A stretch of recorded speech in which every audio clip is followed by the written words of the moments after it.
Hello, friends.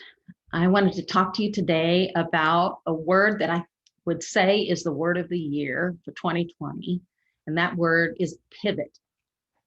Let me read the definition of what that word means. One definition is a dramatic change in policy, position, or strategy. Two, it can be a short rod or shaft upon which a related part rotates or swings. Three, it can be the act of turning on a pivot. Four, it can be a person or thing on which something depends, the central or crucial factor, like being a pivotal person.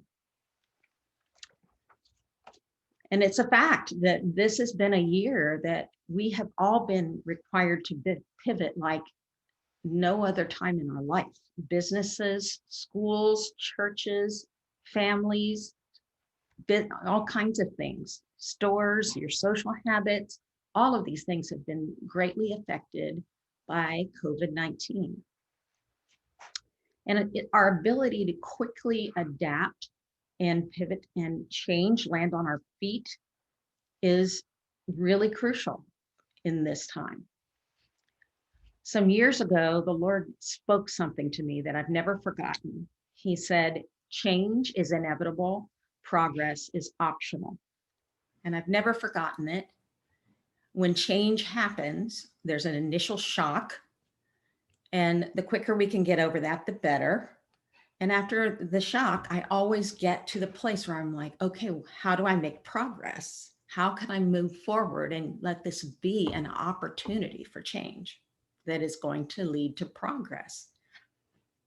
So the first thing that I do is I turn to my number one relationship, which is my relationship with God. He is my first love. And I do that because I now know that what changes us most is who we love. More than concepts, more than ideas or facts, it's who we love, who we care about, who we have relationship with that brings about real and lasting change that leads to progress. So first of all, I turn to God and I offer my thanksgiving to him.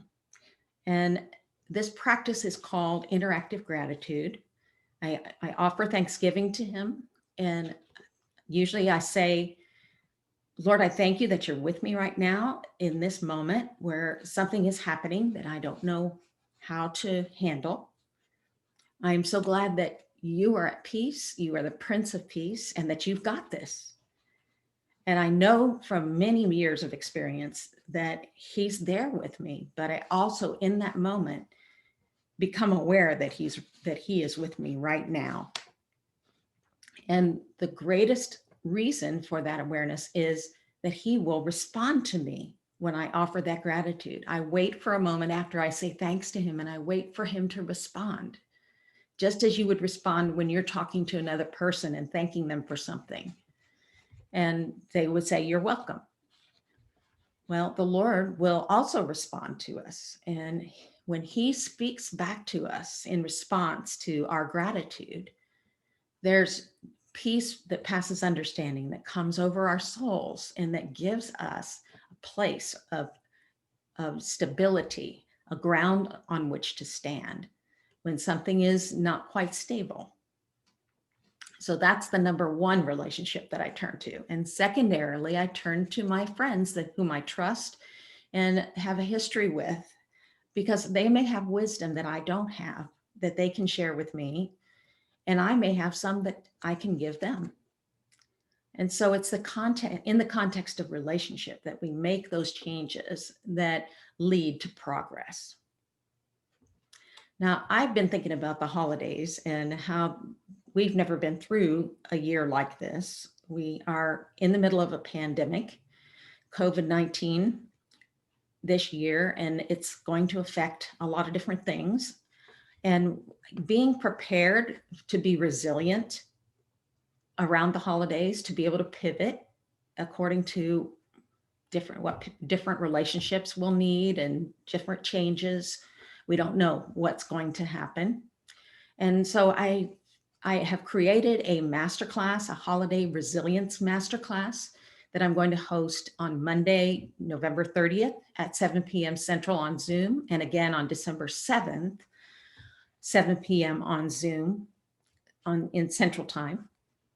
And I'd like to invite you to come to that because I think there'll be a good time to let me share some of the things that I have learned, tools that I have in my tool belt to offer you to help you be resilient during this holiday time. And also you are able to join with a group of people who will be asking some questions, and we'll have a good discussion after the master class. Also, as you navigate the rest of 2020 and move into 2021, if you'd like someone to be with you and walk with you as a coach, that is what I do. I am a coach, and you can go to my website. It is www.fullyalive5.com. And there's a lot of options there that I would love to have you take a look at and tell me if you'd like to consider doing something like this. All right. I hope to see you Monday night. God bless you. Bye-bye.